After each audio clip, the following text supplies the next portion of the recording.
Hello, everybody, and welcome to another edition of Ask an Anthropologist about world building. Uh, Glad to have some people here today. And All right, I guess submit your questions. We don't have any advanced questions in the YouTube chat. I do have two questions that were submitted from Facebook in advance. But I'll give people a second here to kind of um, uh, see if they have any additional questions. Otherwise, I'll start to jump in. If you don't know who I am, my name is Michael Kilman. I am an applied anthropologist. I have a master's degree in anthropology from Portland State University, where I focused on media systems, which kind of just fed into my whole love of fictional worlds and speculative fiction. In 2021, me and a friend, we published a book called Build Better Worlds, an introduction to anthropology for game designers, fiction writers, and filmmakers, which focused really on getting people the core information they need for world building. Kira Wellstrom's my co-author. She's a brilliant forensic anthropologist. She knows all the icky body stuff like the back of her hand. That stuff is not as much my forte. But writing the book with her taught me a lot about forensics and decomposition and all these kinds of really interesting things. One of these days, I'm going to try to get her on here as well. So it looks like we don't have any particular other questions at the moment. So I'm just going to start out with the Facebook questions. And the first one is, how do you write about cultures that are real but are not your own? Which is a very difficult topic in some cases, because people are obviously concerned about things like cultural appropriation or stereotypes or misrepresentation. So it's a really apt and important question. So if I'm going to write about a culture that's not my own, especially a culture that has been historically marginalized, then you really have to do some research. You have to look at the kinds of things that historically have impacted this culture. You're going to be considering how their cultural system works.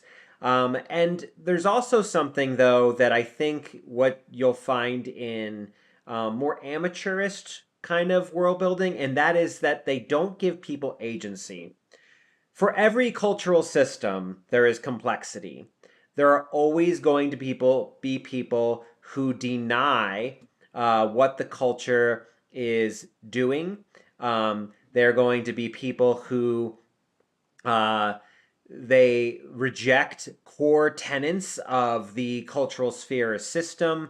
There will be always people who are skeptical. There are people who will be rebels in the system. And then there's also just individuals, right? We often hold conflicting ideas in our head. So the first thing you need to do is research. The second thing you need to do is consider what we call individual agency.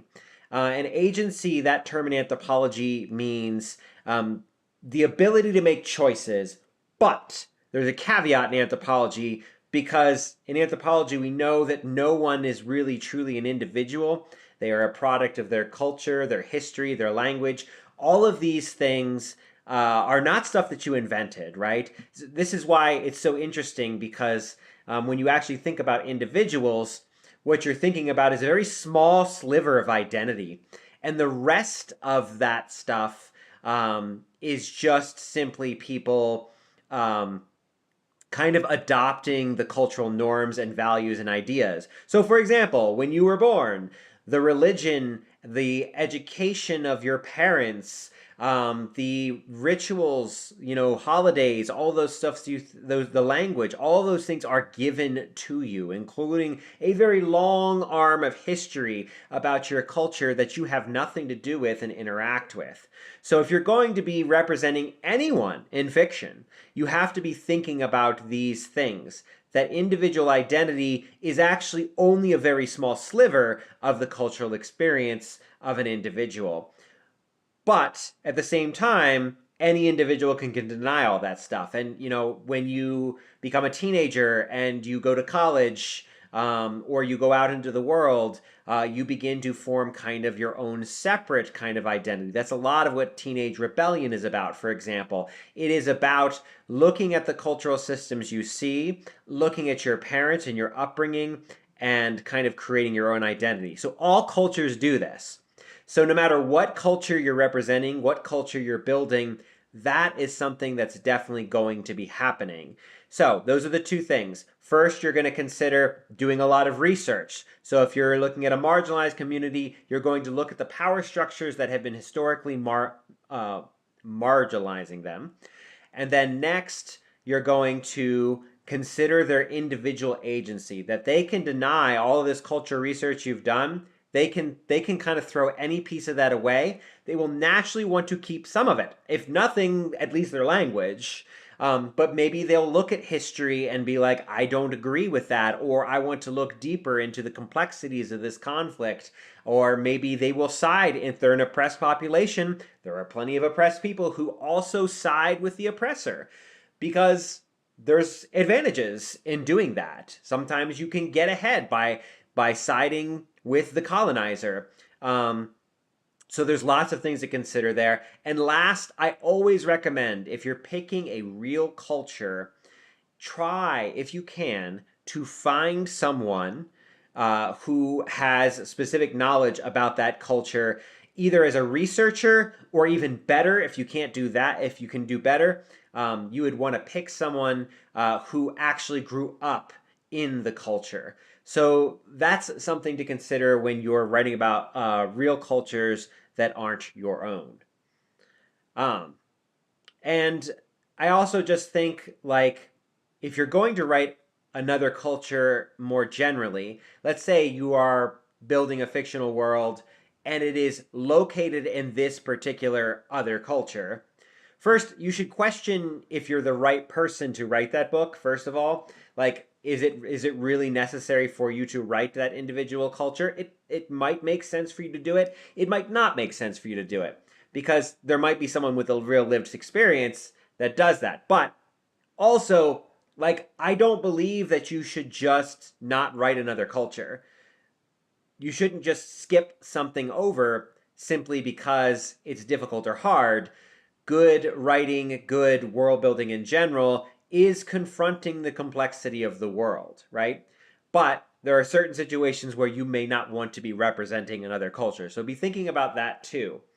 But yeah, if you can find someone who really represents that culture and has gone through it, and have them read your narrative and give you feedback and be like, hey, is this accurate? That can be super helpful.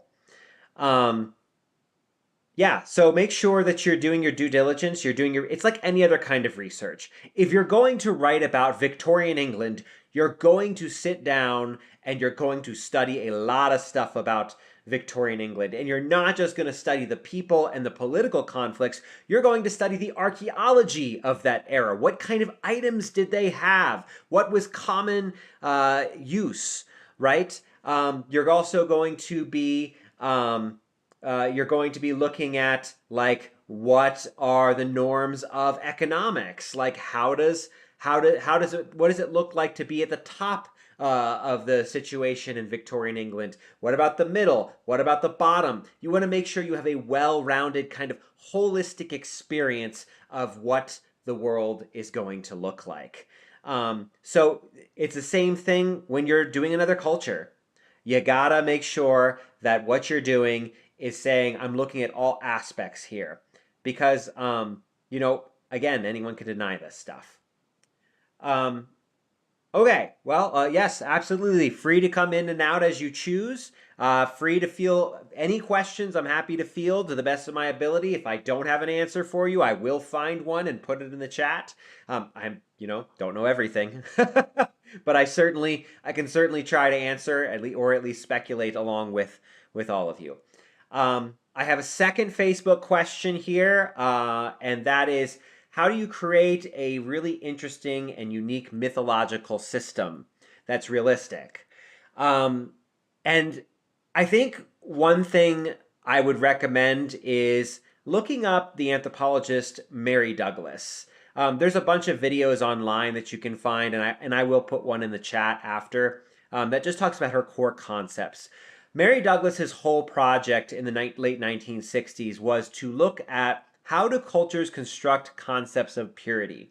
And what that has to do with mythology is that mythology is fundamentally about the values of a society.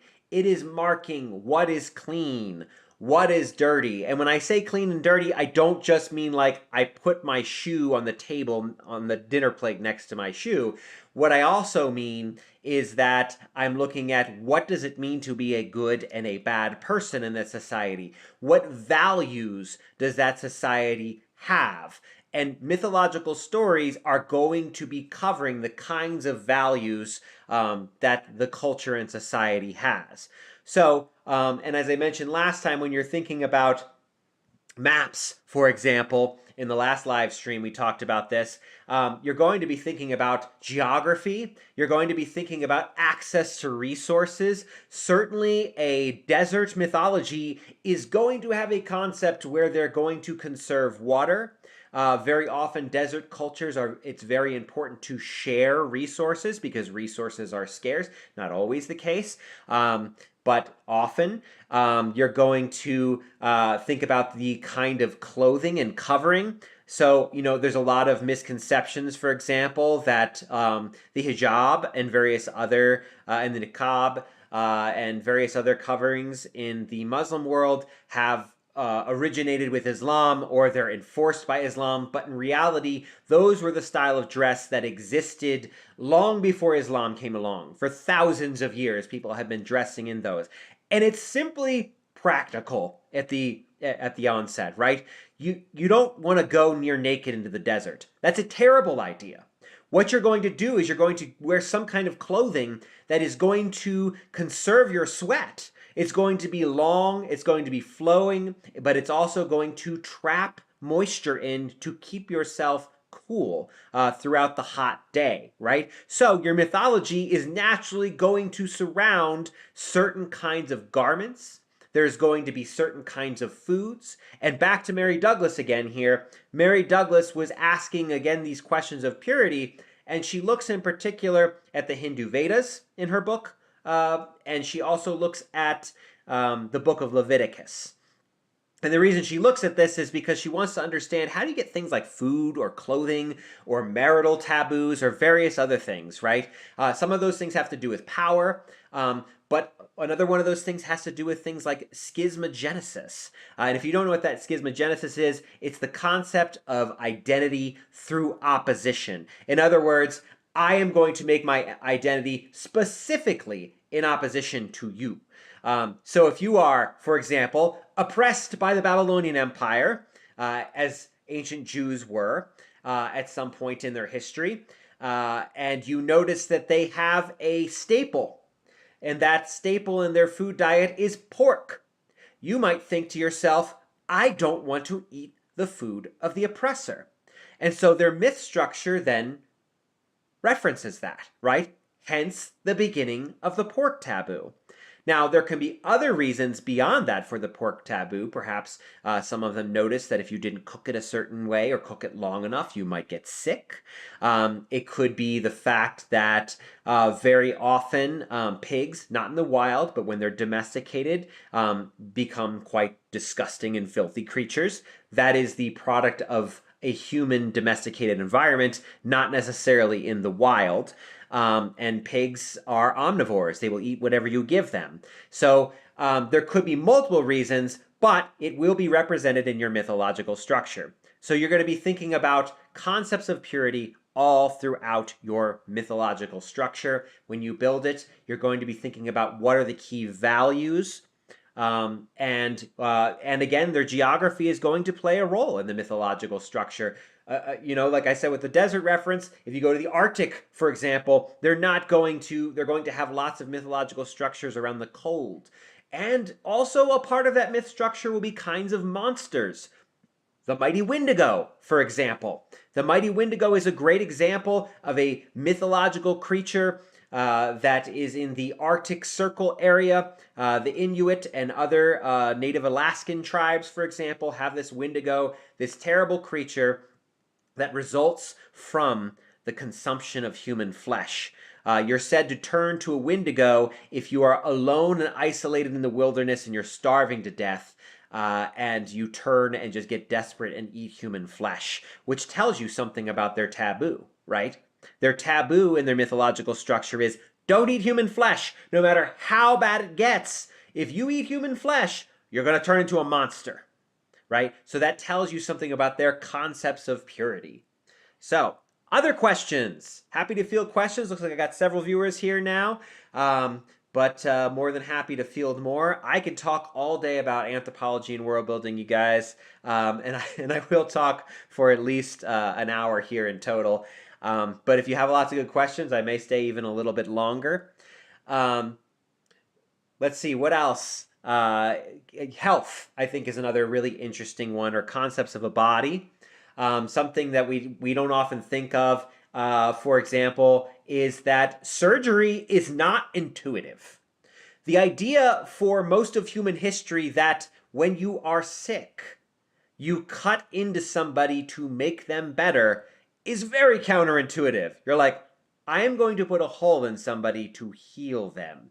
Even if it's like appendicitis or they've got some sort of stomach ache, you might not think that surgery is necessarily the right way to go. And so you'll have all kinds of systems develop around that. It took many hundreds of years of experimentation to get to surgery, and took many hundreds of years of dissecting bodies and medicine and all kinds of strategies and approaches. And really, our collective knowledge of Western medicine, at least, is only 100 to 200-ish years old. If you were to go back to the American Civil War time, most of you know more about treating wounds and medicine than the average doctor during that Civil War period, right? So if you're building a fictional world, you're going to be thinking about what kind of medicine, what are the concepts of the body.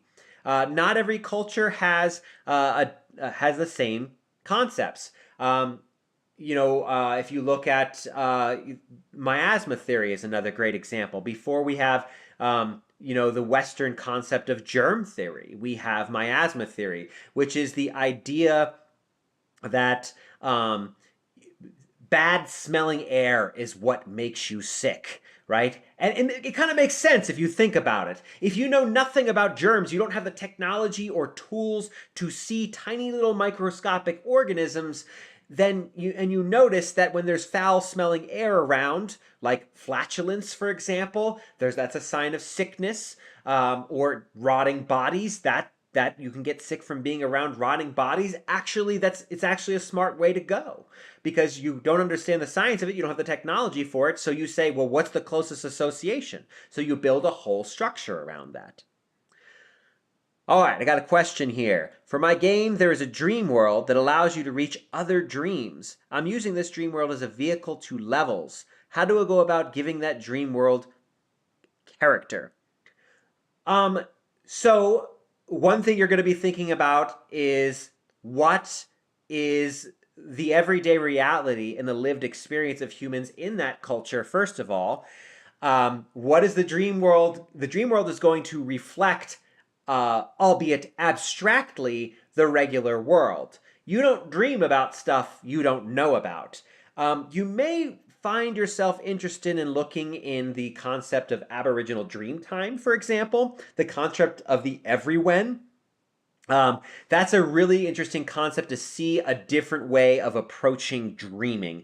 I wouldn't necessarily just copy and paste the Aboriginal approach to Dreamtime, but I would also look very heavily about that. If you want a fiction novel that's relatively short, that actually is where James Cameron Avatar really truly comes from, The Word for World is Forest by Ursula K. Le Guin. It's a pretty short read. I think it's like 180 pages. But they use this kind of concept of dreaming and accessing dreams. I'm not sure if that quite answers your question. So it sounds like you're building this game and the people are leveling up in these dreams. Using these dreams or this dream space You can consider, what do you want your characters to achieve in a particular dream? Are they achieving lucidity so that they can take control of their dreams? Are they in a river or a tide of experience that makes it impossible for them? What's the purpose of this? Do they tread in the realm between dream and nightmare? How would you want to be kind of thinking about those particular things? And again, back to like concepts of purity. What is considered terrifying in this particular dream? What in the waking world are they struggling with? Right? And how would that reflect nightmares? A very interesting question. If I didn't quite get to your point, add a clarifying comment, and I will circle back around to it. We got another question here. When writing about the world's values or mythos, how much is too much elaboration? When should we let the audience imply the makeup of the world versus when should we explain it as an author? Yeah, this question came up last time too, because it's such an important question. How much to put in the myth structure? Certainly the way they dress, the way they build their structures. You can have kind of a tour guide sort of explaining the world to a person. If the person is an outsider or a traveler, that's real easy to do, to say, welcome to my culture, here's what you need to know. You can even do this through a conflict. You could explain the mythology through a conflict by doing things like, this person comes into the town and they make a social faux pas, something that is forbidden in the culture and society, and maybe they end up in prison, or maybe they end up in like a fight or a conflict and they don't understand why. And in the aftermath, what you would see is some sort of explanation via dialogue and action at why this is offensive. And actually, in some cases, it's fun to not tell right away. A character comes into the culture and they get into this conflict because, I don't know, maybe they shake with their left hand in their culture, and in their culture, in a number of human cultures, before there was toilet paper, before there were bidets, I know this is gross, but people would wipe their butt with their left hands. And so offering your left hand could be extremely offensive. Shoes in many cultures are very offensive. There's a lot of cultures out there, several dozen cultures, that if you throw a shoe at someone, it's like giving them the middle finger. So there's a lot of opportunity there to say, oh, this person ended up in jail, and maybe they're there for weeks, and maybe what they do is they talk to a prisoner and slowly get to know pieces of the culture over time. And then finally, when they go to the court, that you have violated such and such a law. But it's a really interesting way of building tension, and also, helping the reader kind of out, because again, as I've said in the last live stream, you don't want to overwhelm people. You want to give them pieces. You want to, like a real person growing up in a culture, you want to give them a little bits by little bits by little bits. So how much is too much? I would think what you can get a good idea. Beta readers are really helpful in this case, especially if you're talking about writing. If you're talking about a visual setting, there's so much you can do with mythology just by, like in film. Film has so many advantages in the visual medium. And this is why you so often see books don't translate well to film, and people get really uppity about their like how didn't match what was in their head and various other things, right? But like, so film has an advantage because you can show a whole bunch of mythological structures, be it religious icons, architecture, clothing, all this stuff that would imply mythological stuff. When writing, you're going to be describing little bits. You might be, through dialogue, someone adjusts their shirt or their clothes, or maybe they won't refuse to take off their hats, even though in your culture it's a respectful thing. So you're going to be thinking about unique and creative ways of conflict, really, or misunderstandings. Even in a culture where you have a situation, and I mentioned this last time, sorry guys, I don't mean to plug my own stuff here, but just as an easy, quick example, for my book, Mimi of the Nowhere, what you'll see is that there's a lot of people who have questions very quickly about, well, why does the world work this way? What the hell is a biorecycler? Why does it smell bad? One character is a telepath, but she thinks she's the only telepath in the whole wide world. And halfway through the novel, she descends upon, or discovers, or rather, they find her. An order of telepaths that have a very long history, and so as they're training her, she gets an explanation of some of the history of telepathy.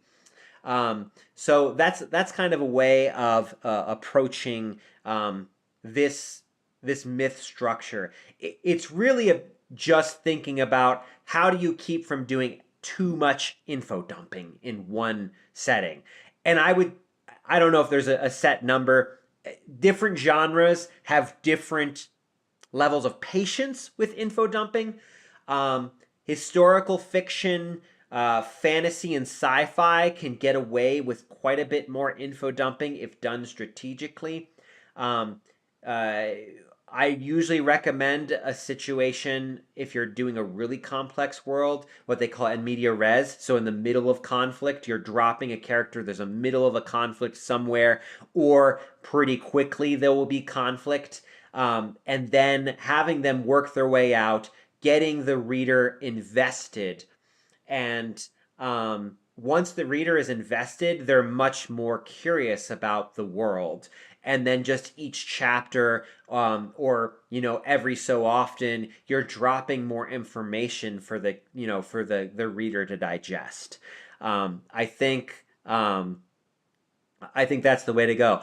Hi Shay, hi Vince, good to see you. I didn't realize that was you, Vince. Xenopug, I guess, huh? But always good to see friends here on the live stream. Vince is building this really incredible game, you guys. I thought maybe that was him with the dream question. It's like a tower defense game. I am super excited to play it. Definitely let us all know, Vince, when your game is ready for beta testing, because I would totally be a beta tester. Great question. What else you guys got here tonight? We got plenty of time left to field some questions. And again, I can talk about this stuff all day long.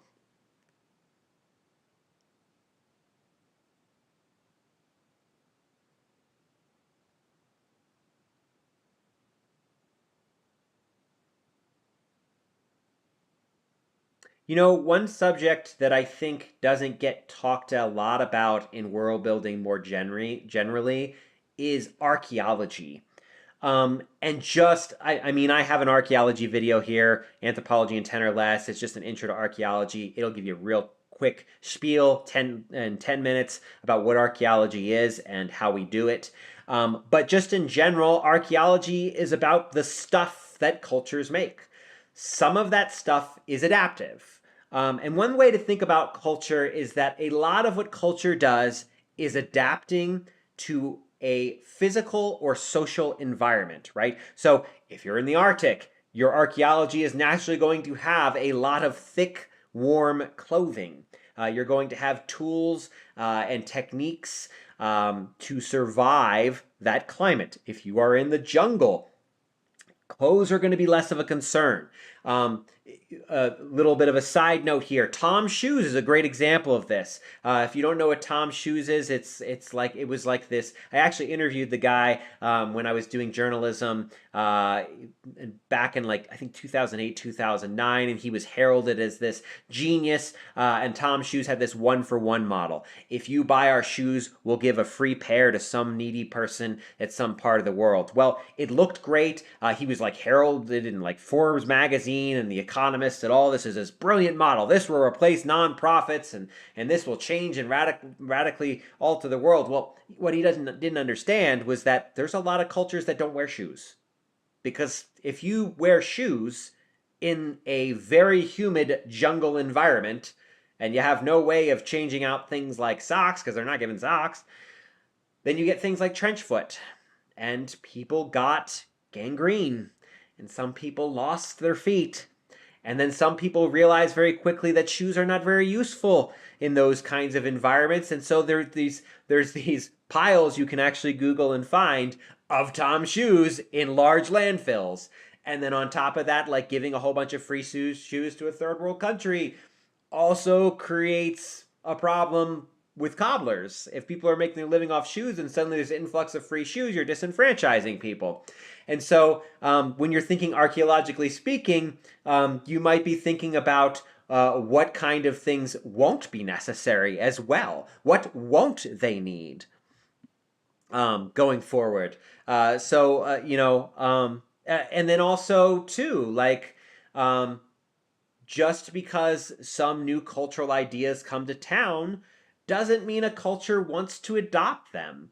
And, if you're talking about a long-term contact situation where you're talking about two cultures in contact for 100 years, if there's a power dynamic, you're going to have some people who are going to adopt and assimilate to that culture and the cultural material, and they'll take on much of the identity, and they'll take on the objects. And on the other hand, you'll have people who resist it. They don't want these new objects or ideas. They'll try to stick to the old ways.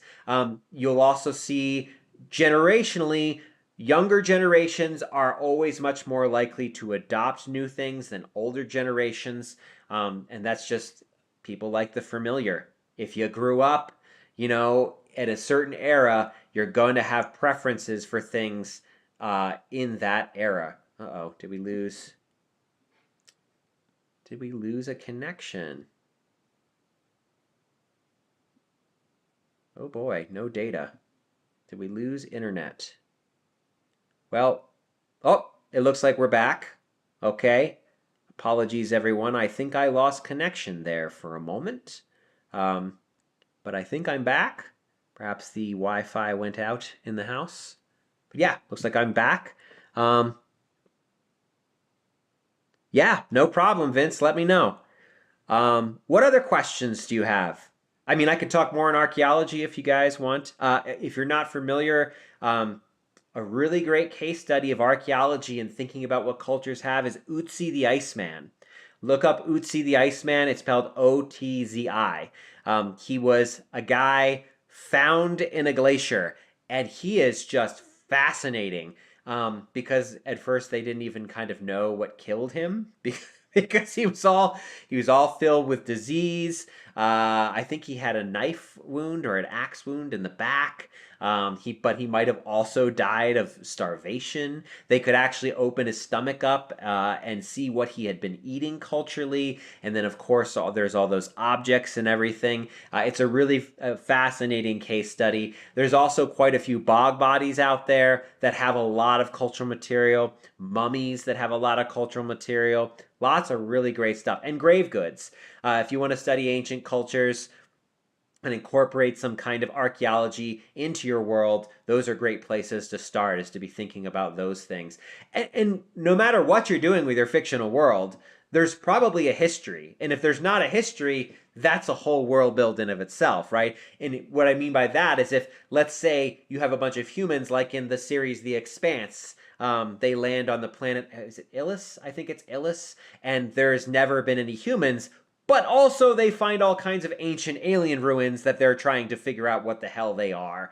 So that's an interesting, what is the history of the alien species, which is always an interesting question when you stumble upon alien ruins. But there could be cultures that you're dreaming up that land on a planet, or maybe they accidentally find themselves in a parallel reality, and there is no human culture and there's no one around. And so then you have a question of, how do you build a culture from scratch? Especially if you have a group of people. If you have one or two people, then unnaturally they'll take their culture with them. I think what's really interesting is when you get a group of diverse people who get stranded in a situation and suddenly they're having to figure out how to speak together and communicate and work together to find common ground. In those cases, what we get is something called like a pidgin language. And a pidgin language is a language where you have a group of people who, for at least a temporary period initially, are suddenly forced in a situation where they can't communicate. They all speak different languages. And so what you see over the course of weeks or months is that they begin to share words. And the words from their own languages mix together. They'll pick different words depending on what they're doing. Maybe someone's an expert at fishing, so everyone learns all the fishing terms from the fishing expert person, and they're learning, oh, what's this net, or what is this, what is this spear, or what is this fishing basket. There are fishing basket cultures. And then maybe you have someone who knows something about engineering, and they're trying to build pulleys and levers and ropes and all kinds of things. And so you would get some of that language integration in there. And then you have a hunter who maybe knows how to do some fletching and build a bow and arrow, and so you'd get those concepts. And then someone who is picking up berries and all the words and languages from there, that gets mixed in. So people will take their specialties and they'll begin to blend that language. And that's a pidgin language. And you see this in cases where you get lots of immigrants together who from different cultures who are suddenly in a temporary work situation where they have to work for a year or more. And then you get a Creole language after that. And a Creole language is when a pidgin language becomes passed on to the next generation. So say this group of people, they're stranded and they start having kids together. Because they don't know how they're never going to escape, so they start having families and they start building a whole culture. The language that they pass on, that pidgin language that's mixed, is now a Creole. And Creole is not just a language of the Caribbean and places like Louisiana. Creole is a category of languages as well. You may have also heard of Pidgin before in Hawaii, and Pidgin language is kind of becoming more of a Creole language because it's now being passed on to next generations. But a Pidgin language is a temporarily created language, and a Creole language is a language that was temporarily created, but then becomes a more permanent passed on. Actually, English is an example of what was probably a pidgin language at first, but then became a Creole language over and over again, actually. Because the story of English, and if you are curious about this, there's a book by John McWhorter, who's a linguist called Our Magnificent Bastard Language English. And he talks about the history of this. English is a mix between Germanic language, the language which was the Saxon and the Angles. There's a mix of Norse language in there. There's also a sizable bit of Celtish language. The Celts language are the only culture besides English has what we call the meaningless do principle. No other language that I recall has that besides English and Celt. That's, do you want to go to the park? Do you want some ice cream? All of those kinds of things. Starting that phrase with do only existed, at least historically, in Celtish and English. Other languages don't have that, which is why McWhorter, I think, pretty successfully argues that Celtic language is more influential than people previously realized, right? So you had this situation, and then French, of course, after the Norman invasion in 1066, right? So English is a great example of a blended language that changes over time. So, other questions? I'll yak on all day, guys. That's why they paid me the big bucks as an adjunct professor for so many years, because I can talk. And I love this. I love these topics.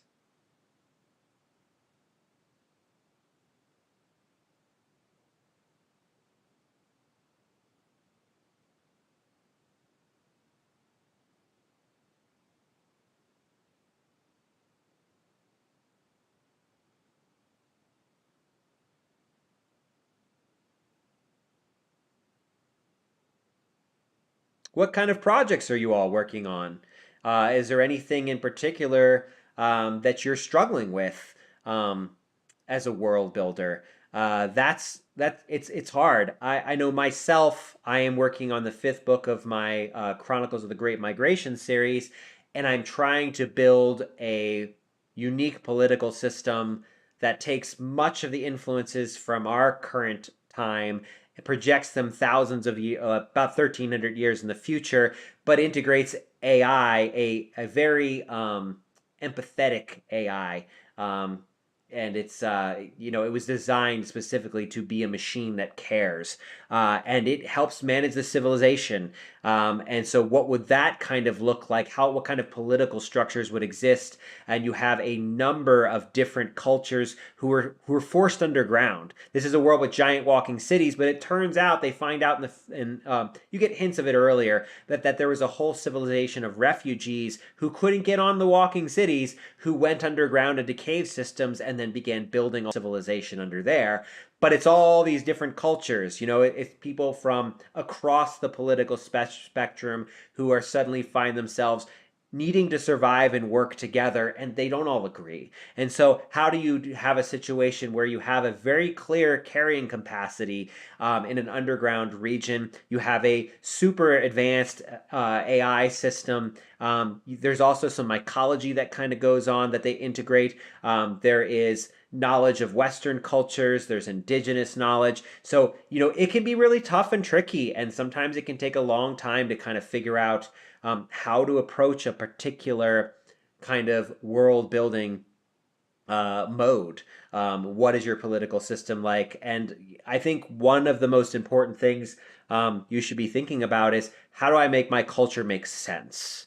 How does it become holistic? How does the political system and the economic system and maybe the magic system, how does that all work together? And for all the interesting ways, despite the controversy with Harry Potter, that J.K. Rowling did, she has just much of her world building is quite flawed. The economic system does not make any sense whatsoever. There's no clear conversion rates here. There's no reason why something should cost a certain amount and something shouldn't cost another amount. The whole galleon system is it's very strange. It's very clear. The whole economic systeming of the wizarding world is interesting because if you have a magic system and you're able to do most of your stuff through talented magic, how much money do you need to be even making? Why does fiat currency even exist in a Harry Potter world? Certainly there's some way of marking debts that might be magical that could have been really interesting that I think she just really did not even fully consider. It was kind of like I'm going to take this wizarding world and I'm just going to kind of plop on some Western kind of notions of thinking here. And while many of these wizards are members of Western culture, it is important to remember in that particular world that you have the Muggles, and then you have the sorcery. And so I actually think that she does some really interesting stuff. There's a lot of archaeology in the Harry Potter universe, but I think there's some pretty significant places where she falls short. And the political system also. Like, why do they just have a prime minister the same as the English model? Is it because they're inherently English? Did they ever have kings or queens of magic, of the magical world? Like, what was that all about in their history?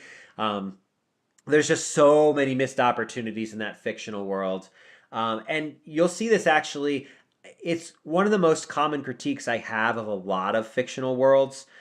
Economics are largely just kind of like, we're just going to slap something together. The Bethesda stuff, they're really brutal about their economic system, like bottle caps. Like, why would you have fiat currency in that situation? If you are curious about alternative economic systems pre-fiat currency, you might consider David Graeber's book, or at least maybe a YouTube summary of it, because it is quite a dense and academic book, Debt, the Last 5,000 Years.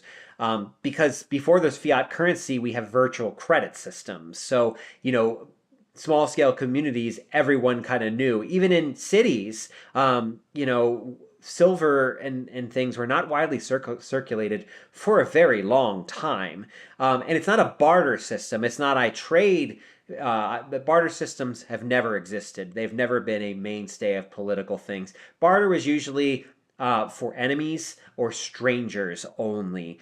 Within cultural systems, people often took care of each other. Even in European villages, all throughout the Middle Ages, people mostly just took care of each other and did each other favors. And I owe you a favor. It's a virtual credit system, and you remember. And if people don't pay into the virtual credit system, if someone is always taking but never giving, then they become a pariah in society, and people pull them aside. And I think there's a lot of flaws in world building with economic systems. A lot of people just cannot get over the idea that money is not natural or inherent. It is created by human systems. And how that creation happens varies in different cultures and history. But money and fiat currency don't really become a regular mainstay for the average individual until you get toward the Industrial Revolution. And so really money has only been in wide circulation. Well, and it's even really before the Industrial Revolution.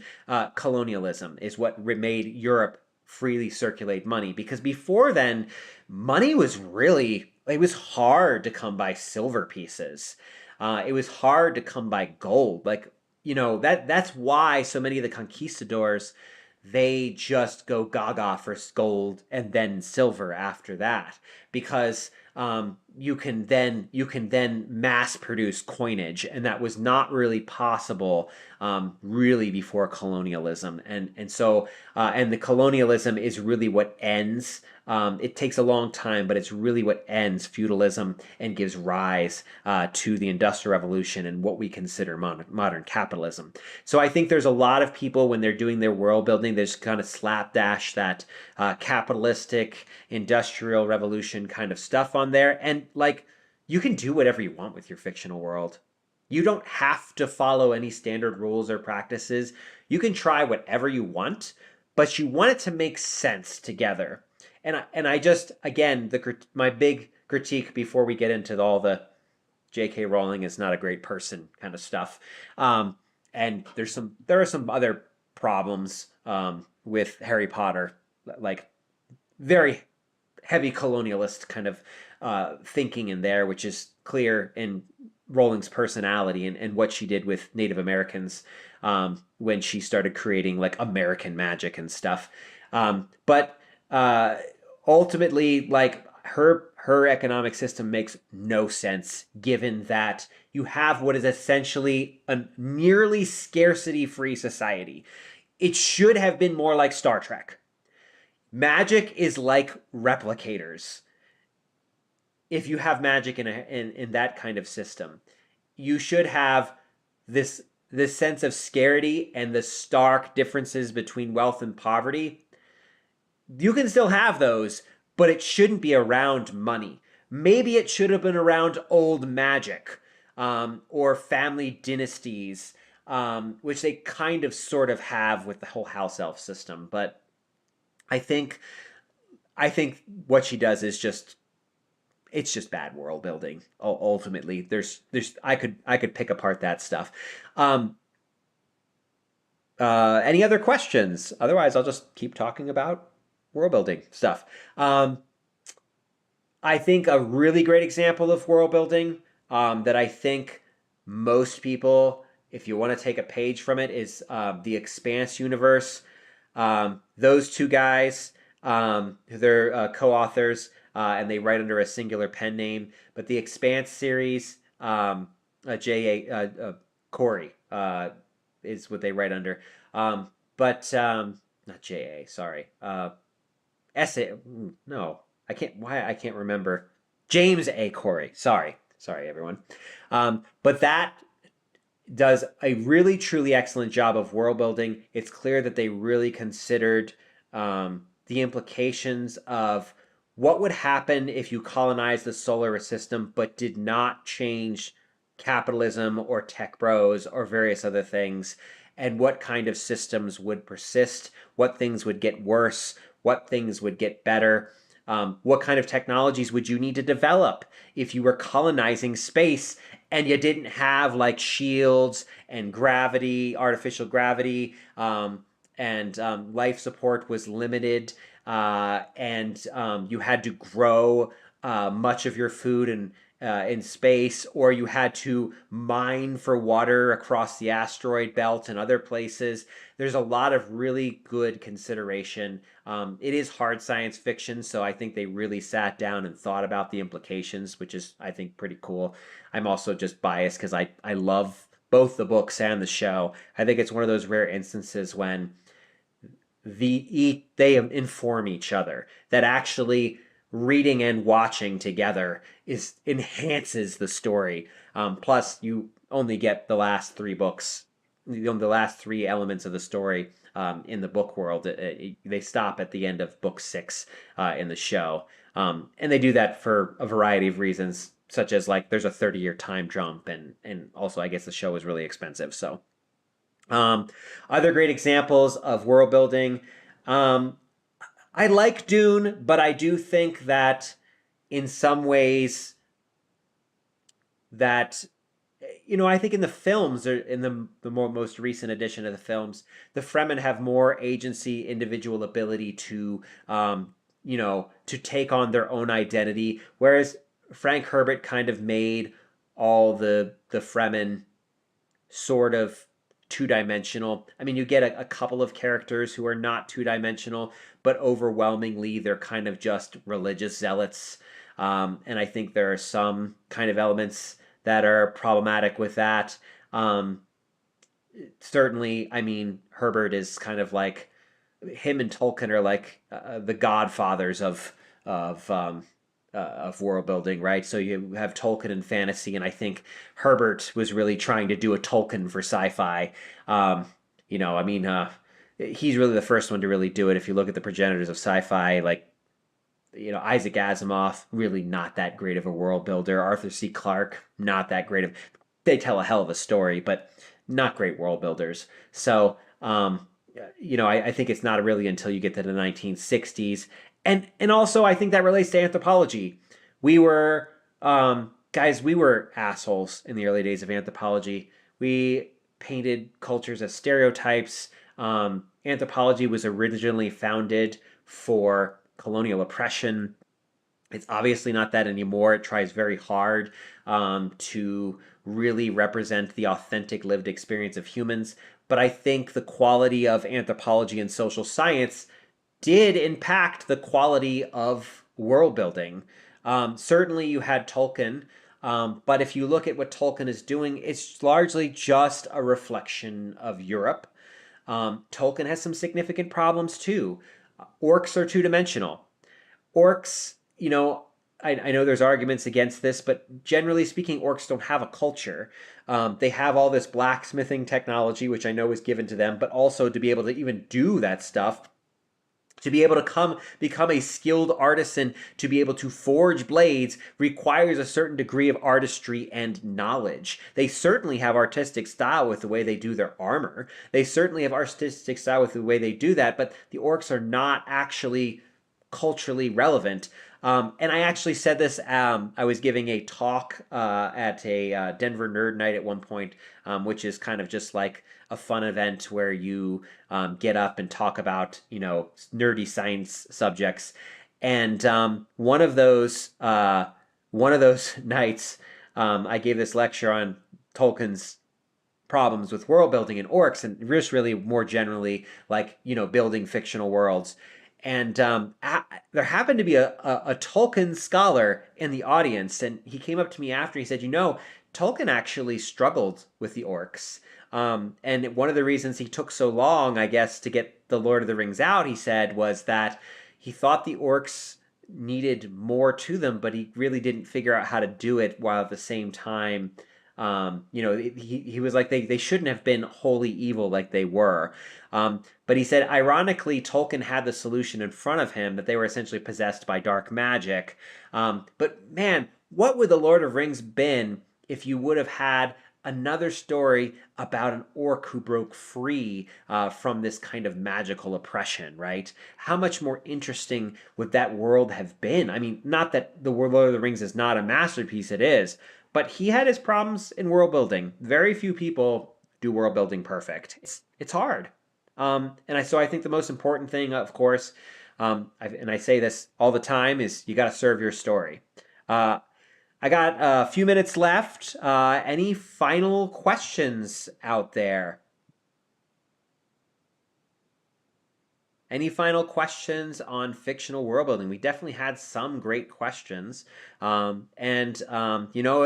will continue to do these. I may also do sessions where we talk about other topics in anthropology besides world building if people are interested in that. I'm kind of just like, what do people want to know about anthropology or world building? I also do sometimes teach classes on fiction more generally, and writing as well. So I'm happy to kind of do all kinds of live streams.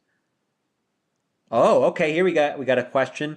If you were to make a dark fantasy setting, lore, and atmosphere, how would you go about it? Well, I mean, I'm actually doing that right now. Um, for me personally, this is what I'm doing. I released my first book of this new series called Shades and Shapes of in the Dark.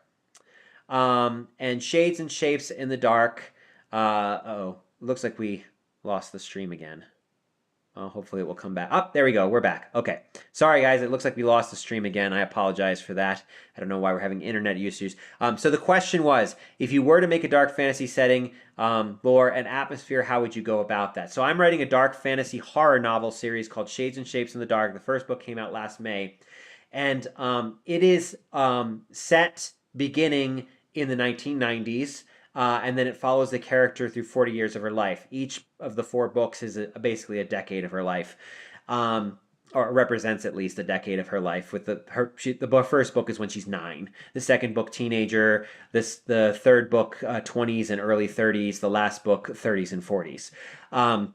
But essentially, what I was setting was I was thinking about. Now, this is more akin to dark urban fantasy, so you would approach it differently. But thinking about atmosphere too. As a writer or as a gamer, a game designer, or a filmmaker, you're going to be even managing how you talk and describe about the world in terms of words and language and symbols, right? If you're writing something darker, then many of your narratives, not just narratives, many of your metaphors should represent that kind of gloominess or that darkness or that fear, and maybe only glimpses of lighthearted stuff here and there. I do think you can overwhelm your reader and make stuff too dark, even if your readers love dark stuff. So I think it's important when you're building a fictional world to kind of put some lightness and connection and love and hope, because like if it's too dismal, people will be like, Jesus, this is depressing. In fact, in my beta read of the first novel, I got that and I was like, okay, I'm going to add a few more hopeful scenes to this novel, and then build in some interesting things in the ways that maybe give not only the readers but the character hope. But I'd be thinking about staging that atmosphere. So in this series, there's like this terrible shape-shifting shadow that kills people who are close to her. And she can't get rid of it. In the first book, she doesn't really know what's going on, and then as the series goes on, she's kind of discovering things. In this case, I'm drawing on some real occult knowledge and lore. Really, I'm just drawing on some kinds of concepts from ancient mythology, like Sumerian and Babylonian myth. I'm not leaning too heavy on that stuff. I'm kind of borrowing a few things here and there. I'm referencing monsters because for me, a lot of what she's trying to do as I'm writing book 2 is trying to figure out exactly what this monster is, because she can't find it anywhere. Anywhere she's looking in all these texts and she's reading these books, and she's trying to uncover the stuff. So I'm mentioning all these other kinds of lore, and then in the meantime, I also introduce this new kind of lore and world building into it, where there was this kind of powerful person who had some relationship with this terrible monster, and she's trying to discover what. And so through that, she's reading fragments of, people have found fragments of this person's journal, but they're all in like poetry and riddles and all kinds of stuff. And And so you're getting little pieces sometimes in the epigraphs of chapters, and sometimes she's discussing those epigraphs with other characters and really trying to work her way through. So I think what you're going to do, and now let's say if you're taking like maybe a dark fantasy setting in general, again, if it's dark, what you want is, you want the clothing to reflect that, the archaeological material to reflect struggle and strife. Like if it is dark fantasy, this is a harsh world.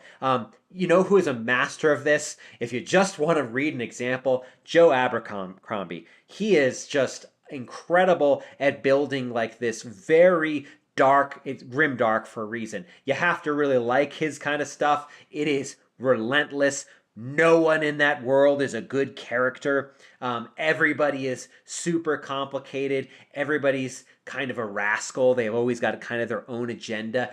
Even in the, some of the characters who set out to have good intentions, boy, do they just get beaten down with the grim nature of that world. So I would maybe take a Joe Abercrombie book, read it and thinking about your own stuff, study some other dark fiction. I've heard Mazalan's worlds. That series is really good as well. I have the first book. I haven't had a chance to dig into it yet. Let's see. I mean, any kind of grim dark I would set up here, but really think about, dark fantasy is going to have, high rates of it's going to be a harsh environment. So what makes that harsh, right? That's probably maybe the question you really need answered. What makes it harsh? Is it because the food doesn't grow right because the sun is blotted out, and so they're always on the edge of starvation? Is it magic is really oppressive? I have kind of early chapters of a novel. I have no idea if I'll finish it, but the magic system is essentially, it kills you. It ages you super fast when you use magic, and so people essentially have what they call life slaves, where they will use another person to channel magic through and suck all their life through. Now, this practice is illegal, and there are people who kind of set out into the world to try and enforce the law, but it's like it's like cartels almost, right? You can't really stop it completely. You can't stop this system completely. So be thinking about what makes it dark, and then just build all around that. The political system should reflect what makes that dark. If it's dreary, maybe it's authoritarian because people are terrified. You don't get democracy in situations where people have extreme scarcity or perceived scarcity. Inequality tends to reflect a lot of anger, a lot of maybe there's a disease, various other things. So yeah, that was a really interesting question to ask for sure. I'm gonna say, any final questions? Any last question here before I sign off tonight? Hopefully I answered all of your questions well. If I didn't, I am more than happy to add a little follow-up here. And I appreciate you all coming out tonight and asking your questions about world building. This is as much fun for me as it is hopefully informative for you. If you don't know, I have a ton of free resources on my website, liridianslaboratory.com. If you're curious about maybe a dark fantasy piece, I have a free short story on there called Eye of the Wood that you can check out for totally free. There's an audio version and an ebook version available. It's pretty short. It's a 30-minute audiobook, 6,000 word story, so pretty quick and easy read. But I have a whole page, writing and writing advice. That page has recordings from panel discussions with me and other people on world building, on mythology, on religion, that are totally free for you to listen to and download. I have written a number of essays on world building. Some of them are pretty brief and short. Others go into greater depth. There's the Build Better Worlds. The monsters chapter is up in that section. So you can get a sample chapter from Build Better Worlds. Maybe you'll find that useful if you're doing horror. So yeah, there's just a ton of free resources. I'm always putting more stuff out. If you really like my stuff, come to my Substack. It's Liridian at Liridian's Lab is my Substack. If you just search for Michael Kilman Substack, I'm sure I'll pop right up. And I'll always be posting stuff there. I'm currently working on a course. It's taking a bit of time called World Building Through Dialogue. And it is really how do you use dialogue as a tool for world building. That will be an e-learning course that you can take. It's going to be totally free. You'll be able to it'll basically be you subscribe to my Substack and it'll be up on my Substack with a password. So anyone who just subscribes there, you get in and then it'll be hosted on my website. Look for that this spring. That'll be out. And it looks like we have no other questions. So I'm going to say good night and I appreciate all of you. And let me know in the comments. What kind of things would you like to see in the future? More stuff on world building? Are there particular topics you'd like to spend a whole hour talking about? We can do another just open-ended one. I can focus on something like maybe we do a whole section on religion, or we look at political systems or economic systems, and because there's a lot more out there than just capitalism and communism and socialism, guys. There's a lot more. So if you have a particular world building subject that you'd really like, let me know. Chime in. Shoot me an email if you want. I'm always available to talk. Find me on social media. I'm on Instagram at Liridian's Lab. I'm on TikTok, but less so. TikTok's not my favorite platform, but I'm on there occasionally.